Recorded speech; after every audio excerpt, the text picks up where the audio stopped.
Okay.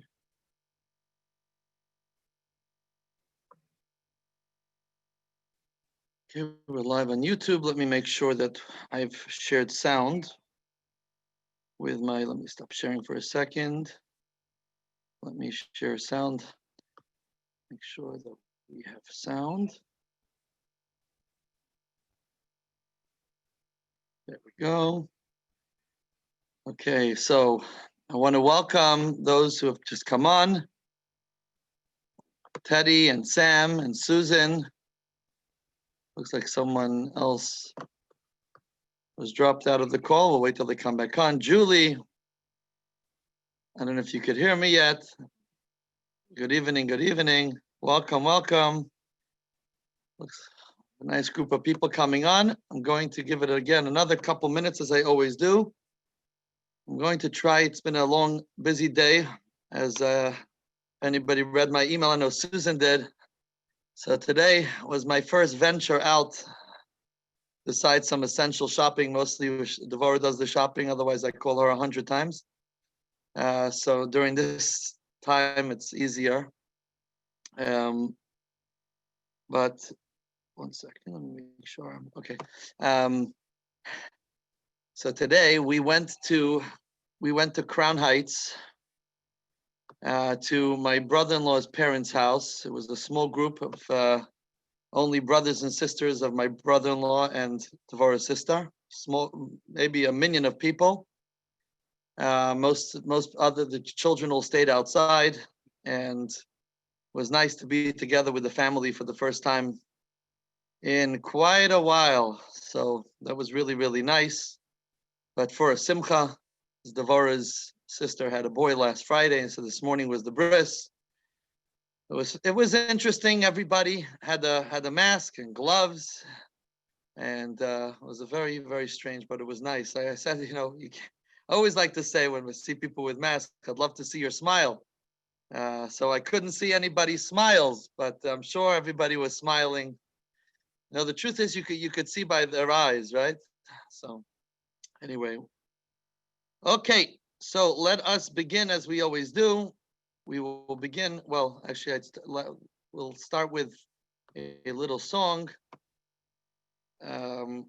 which I have of Yossi from a couple weeks ago. Havenu Shalom Aleichem.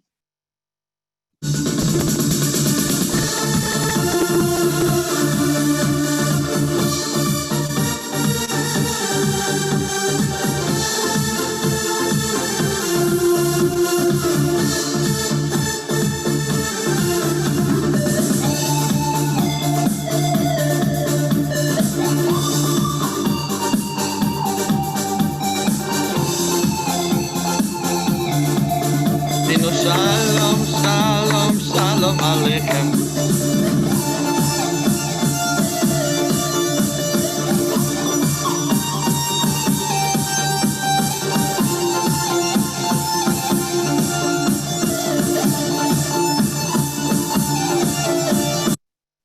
Okay. I want to welcome Alvin and Janet, Larry and Betty. I think I got everyone. So welcome, welcome. Let's go to Yedid Nefesh, which has become our routine. A very beautiful melody. And I saw last week, which was really nice, some of you were singing along. So let's try to do that this week as well. Yedid Nefesh. But first we have our meditation. So we're going back now to meditation number 1.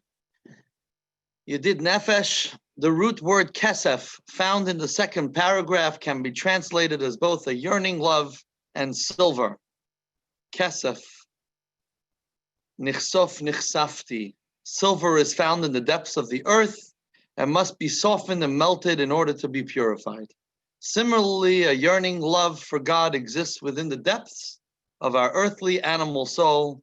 Like silver, this love must be purified and refined by first softening our rough character traits. So let's sing the song together. Yedid Nefesh. Yedid nefesh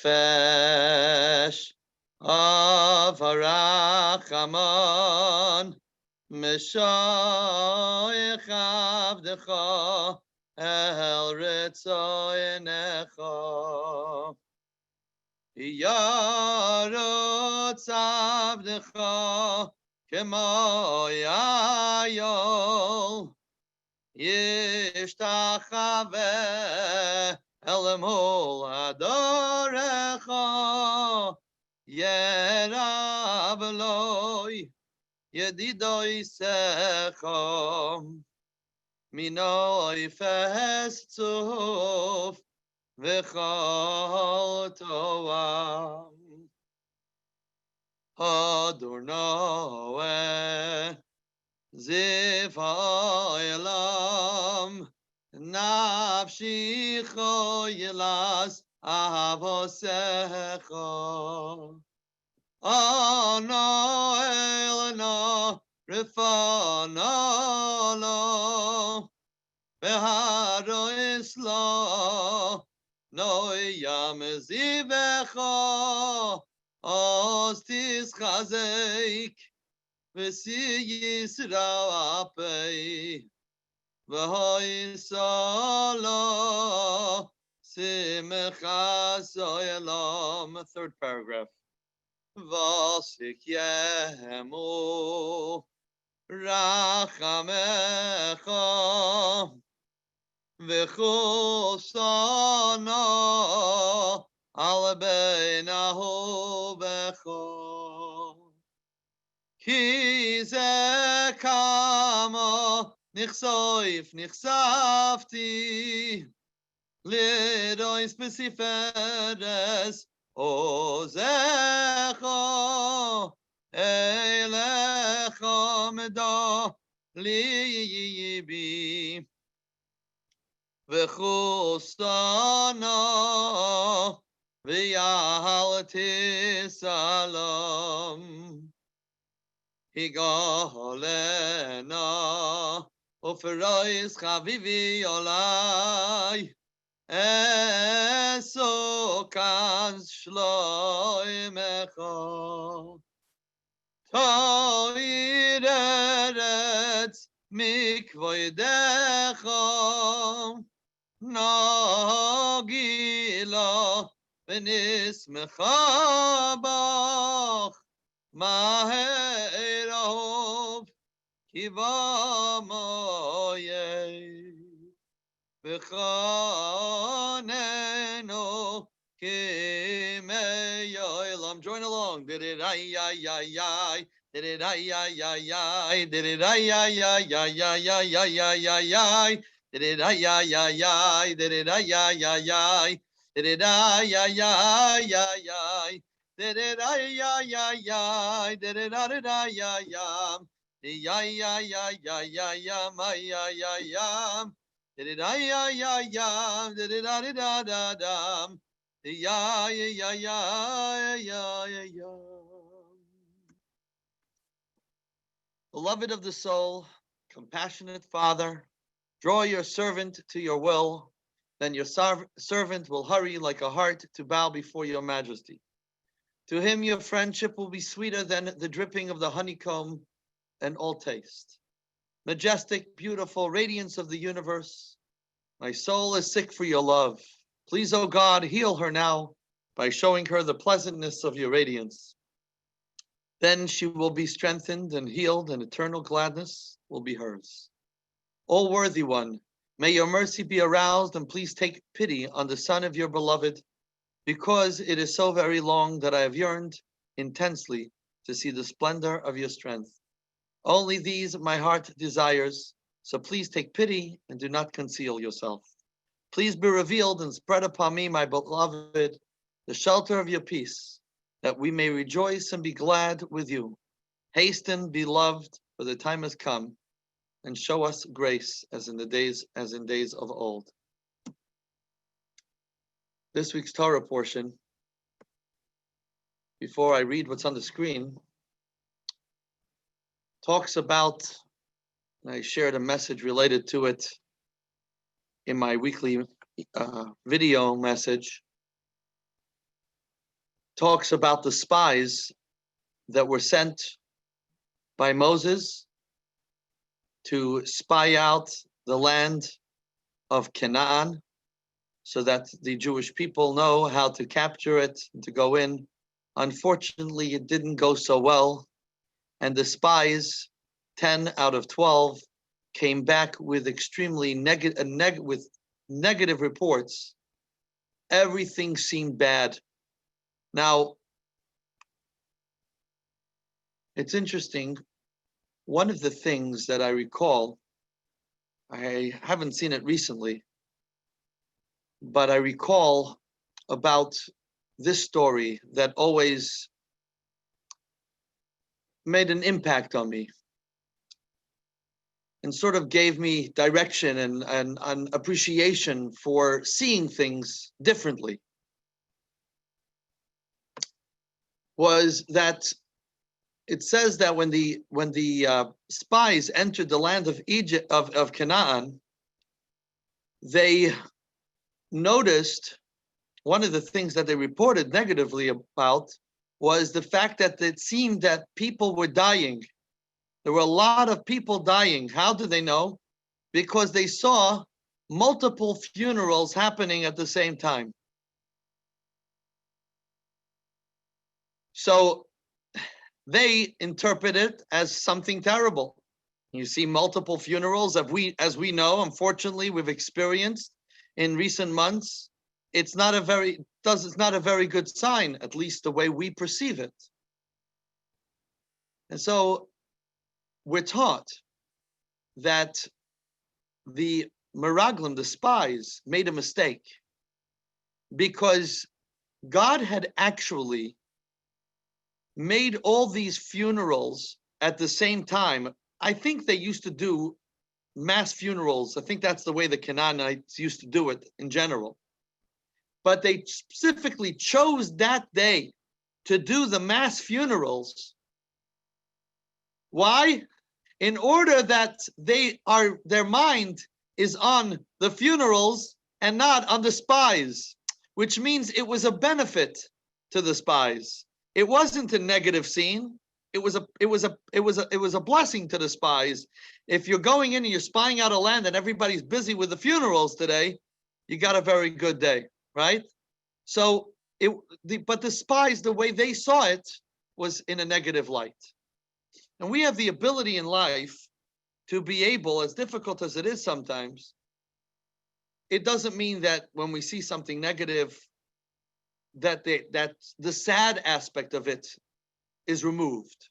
Yes, there's a lot of sadness. That's the reality of exile, where we find ourselves today. For the last 2,000 years since the destruction of the Second Temple, we are in exile, and there are sad things that happen. God feels them, we feel them, and they're sad. But it doesn't mean that we can't find something positive even within sad events. And that's up to us. So this is the first part of our parsha, of our Torah portion. And then the second part of the parsha starts to talk about what happens when the Jewish people enter into the land of Israel. So the Lord spoke to Moses saying, this is what would happen. Speak to the children of Israel and say to them, when you arrive in the land of your dwelling place, which I am giving you, the one who brings, and then there's a couple of verses which I skipped. Then it says, the one who brings his offering to the Lord shall present a meal offering containing 1/10 fine flour mixed with 1/4 of a hin of oil and 1/4 of a hin of wine for a libation. You shall prepare with the burnt offering or for the sacrifice for each lamb, and 1/3 of a hin of wine for a libation. You shall offer up a pleasing fragrance to the Lord. So basically, as soon as this episode of the Meraglim is over, we know that the Jewish people are told that they have to stay 40 years in the desert. But the way we understand the next verse is talking about the land of Israel is that God sort of comforts the Jewish people. You guys may not enter into the land of Israel, into the promised land, because you followed and you listened to the spies and so on. However, don't worry, your children will enter. And so there's hope. The question is, while God is comforting the Jewish people who may not enter the land of Israel, only their children will, there are many mitzvot that he could have chosen to speak about that would only happen once the Jewish people enter into the land of Israel. And so the question is, why does the Torah choose the message of God is about the libation, pouring wine for a libation together with the sacrifices? What is the message? Why libations? What is the message of libations? They could have chosen any mitzvah. There's mitzvahs to do with the land. There's a lot of other interesting mitzvot that God could have chosen. Everything is precise in the Torah. What is the idea of this libation and this fragrance?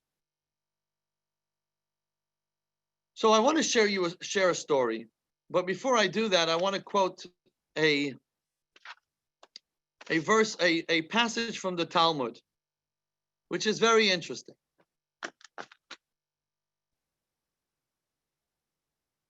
So far we have one simple question, right? Our simple question is, what is the connection between the libation that went together with the offering and the spies entering into the land of Canaan and coming back with a negative report? What is the connection between the two?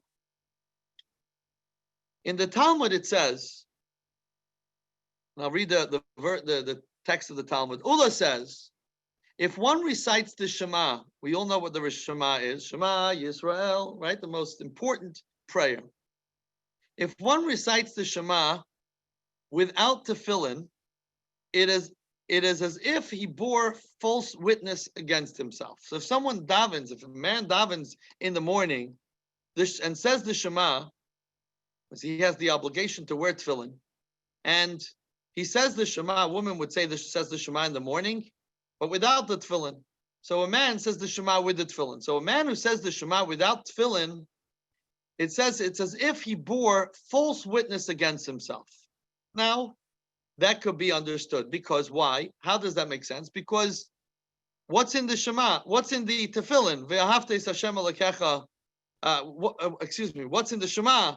That you shall love the Lord your God and you shall bind them upon your hand and put them as a sign between your mind. Which means that the mitzvah of tefillin, the wrapping of tefillin, where does it say it? Where is that commandment?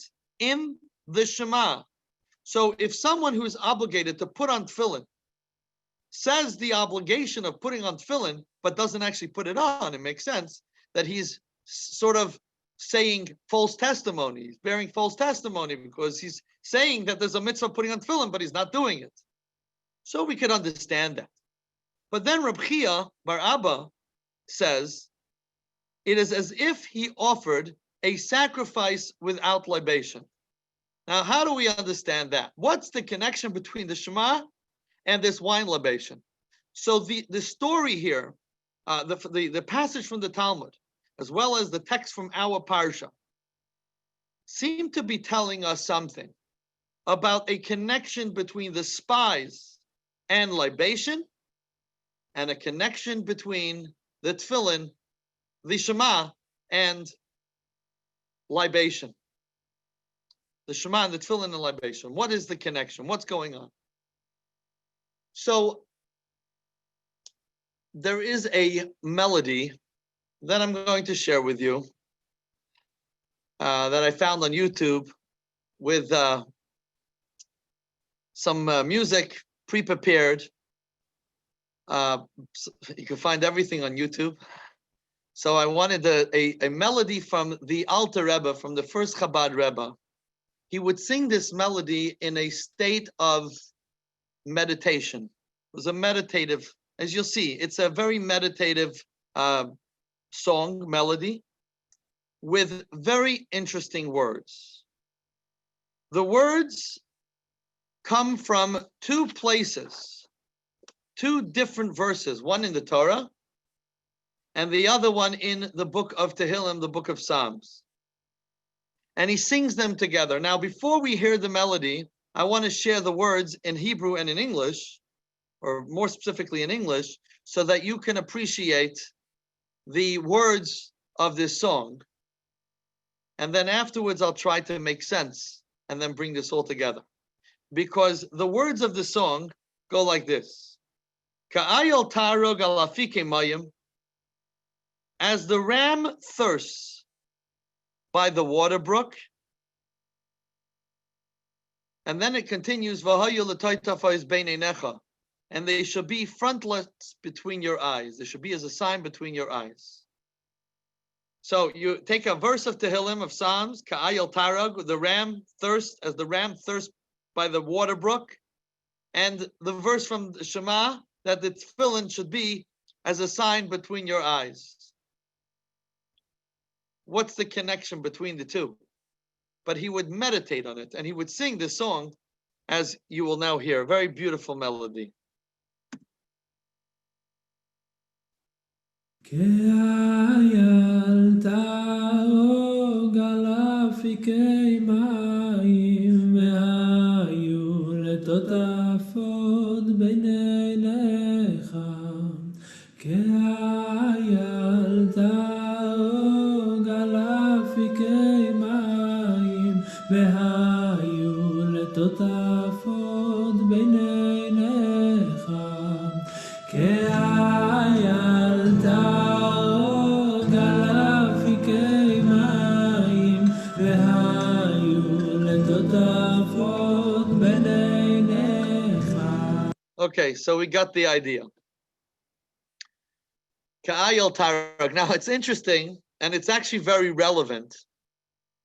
When I was looking for this melody on YouTube, I found a much more professional recording with a singer who's, I don't know who it is, I didn't check it out. I just listened for a minute and I said he misunderstood the song. He obviously did not see the connection between the two verses, and so he changed it. He changed the words, and he finished off the verse of Tehillim, so it's just one verse from Tehillim, from Psalms, and he skipped the verse from the Shema. But maybe he's right. So how do we understand it? So this song, I want to give you a little background to this beautiful melody. This song, we actually know how we got it. We know, some songs we don't know. We know that this is a song that came from 250 years ago, but we don't know exactly how it came to us. There was a teacher, a mentor in the original Lubavitch Yeshiva in Russia called Reb Groinem. And he taught this song, and he said he heard this song from a very old man who happened to be alive. So this Reb Groinem probably lived 100 years ago. And he heard this song from someone who was very old and was a child in the time of the first Chabad Rebbe. And this man, old man, taught him the song. And the story of this old man was that when he was a child, a small child, maybe 5 or 6 years old, maybe a little older, but he was a young child. And he came to the first Rebbe. His father brought him to the first Rebbe. He was blind. And they were going, I guess they went to the doctors and they couldn't find a way to help him. And they went to get a blessing from the Alter Rebbe of Shneur Zalman of the Adi, the founder of Chabad. And they brought this young boy to the Alter Rebbe, the old Rebbe of Shneur Zalman. And the young boy came into the Rebbe, and the Rebbe took out a book of Zohar. The Zohar is the Kabbalistic work from Reb Shimon Bar Yochai, the Tanaic sage, the famous Kabbalistic text that you may have heard of, the Zohar, the original Kabbalistic text. He took out the book of the Zohar. He placed it he opened it up and placed it before the young boy. And he told the young boy to start to read from it. The young boy looked at the words and suddenly it started to look like a blur. He struggled, and then his eyes opened, and he started to read. Now, I'm going to assume if he started to read, he must have become blind, right? He had learned to read already. Anyway, the parents, seeing that the greatness of the Rebbe, and that the Rebbe had miraculously healed this young boy with his blessings, they left this young boy to continue to study in the presence of the first Rebbe. And they later discovered that he had a beautiful voice, and he joined a group of people who would sing, like a choir that would sing the songs of the Alter Rebbe. So this old man, who's now an old man, was that young boy in the story who became blind, and he taught this Rabbi Groinem, who I knew people who studied by him. You go back every 100 years, right? And he taught this song, Ka'ayel Tarik. So how do we understand the connection between the two? And so you see on the screen, I've written up and down, because as Rabbi Groinem, who taught this story, explained, he taught the song, and he explained that when we have a thirst, as it says in Tehillim, Ka'ayel Tareg el Afike Mayim, as the ram thirsts by the water brook, which means, and then the verse of Tehillim continues and says, we also have a yearning, a thirst for God. The question is, when we're feeling that connection with God, that yearning for God, where we want to elevate ourselves and become closer to God, we're at that point that we want to feel we're going up. What do we do with that energy? And the answer is, we have to do a mitzvah. We have to bring it down and put on the tefillin, or another mitzvah that we have to do. So the connection between in the song, between the Tehillim of the yearning of the soul, like a ram, and the tefillin, is that if you're having a tremendous yearning for spirituality, there's only one way to really make it real, to bring it home. You can't let it just go up. You have to bring that energy down into this world. And how do you do it? By doing a physical mitzvah. And so the singer that I found on YouTube that I didn't want to use, because he skipped that out, he missed the point. He must have thought that this is a verse that was mixed up, but he missed the point.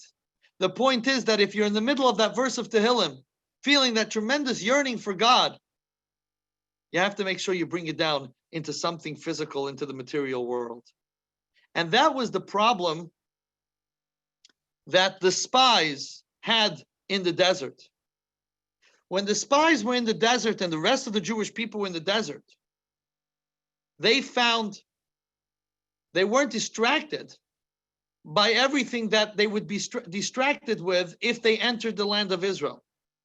And so what bothered them was that if we're going to enter into a land of Israel, which is a physical, material place, they have to start planting food and watering and taking care of the land, building homes. Where in the desert, everything was taken care of by God. The manna came down from heaven. This is the most beautiful spiritual place that we can ever be in. Who wants to leave that? Who wants to leave home and go and get a job if your parents are taking care of everything, right? Why would you want to leave? And so the Meraglim, the spies, did not want to leave the desert. And that was part of the plan of coming back to the Jewish people and saying the negative things, because they saw it on a spiritual level as negative, not just physical. This is a place where we're not going to be able to sit and study Torah and have that connection with God in the same way that we did when we were in the desert. But that was the problem. The problem is that God wants us not just to have that spiritual connection, but to take that spiritual energy and that connection and bring it down into the physical, into the mundane world. So that is how we understand the connection between the libation And that was the first question that I asked. What was the connection between the libation, the pouring of the wine onto the altar to the spies in the desert? Because the spies wanted to go up. They wanted to keep going up in their connection to God. What's the message of the libation? The libation is you have to pour it. You have to pour the wine. You're not just doing something in the physical world, but you're pouring something downward. And the message of the libation, of the wine libation, is that we can't just have those elevations, those spiritual moments in our life and then either stay there or move on. But we have to bring those spiritual moments into our physical world, into reality. Pour it into our world so that our world is touched by our spiritual connection, by our spiritual feelings, and so on. Today we're going to read chapter 126, which is one of my favorite chapters. Shir HaMa'alos. On Shabbos, we say this before the grace after meals, but here's a little meditation. Exile is like a dream in which anything is possible, even the coexistence of two opposite forces. For example, during exile, we involve ourselves in holy matters, such as prayer, and we are filled with love for God. Yet afterwards, we are involved in day-to-day activities, during which we feel distant from God. Although in reality these feelings are opposites, in this state of exile, they seem to coexist within us. So we're in a state of a dream where things that aren't really one seem to all be mixed up. Shir HaMa'alos. Shir HaMa'alos b'shuv Adonai es shivas tzion hayinu k'chalmim. We have in mind all those who need blessing for health, for sustenance, for peace. Verse 2. Az yimalis chaypino l'shayneno rina, az yamru v'agayim, higdil Adonai la'asais im ela. Higdil Adonai la'asais imanu, hayinu smechim. Shuva Adonai eshev isenu, ka'afikim ba'negev, hazarim b'dima b'rina yiktzairo. Haloich yelech uvachai, noisei meshech hazara, vayavai v'rina, noisei alomoisaf. A song of ascents. When the Lord returns the returnees to Zion, we shall be like dreamers. Then our mouths will be filled with laughter and our tongues with songs of praise. Then they will say among the nations, the Lord has done great things with these. The Lord has done great things with us. We were happy. Return, O Lord, our captivity like rivulets in arid land. Those who sow with tears will reap with song. He will go along weeping, carrying the valuable seeds. He will come back with song, carrying his sheaves. And we'll finish off with charity. If you have a tzedakah box. And tonight, I should actually mention, I made a mistake here. I did not update the time for Shabbos candle lighting. Shabbos candle lighting this week is at 8:13. 8:13 is Shabbos candle lighting. I'm going to do Oseh Shalom. And being that I had to travel today, whatever, to Brooklyn, so I'm running a little late with some of my own preparations for Shabbos. And so we'll conclude at this time with Oseh Shalom. We'll do a quick Shabbat Shalom to each other, and we'll again call it a day. That's what God did on each day of creation, right? And then the last time he said it, he called it Shabbos.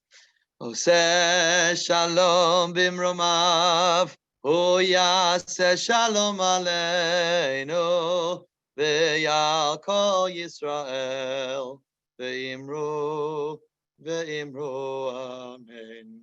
Yaseh Shalom, Yaseh Shalom, Shalom Aleinu, Ve'yal Kol Yisrael, Yaseh Shalom, Yaseh Shalom, Shalom Aleinu, Ve'yal Kol Yisrael, Yaseh Shalom. Yaseh Shalom, Shalom Aleinu ve'al kol Yisrael. Yaseh Shalom, Yaseh Shalom, Shalom Aleinu ve'al kol Yisrael. Ve'imero Amen.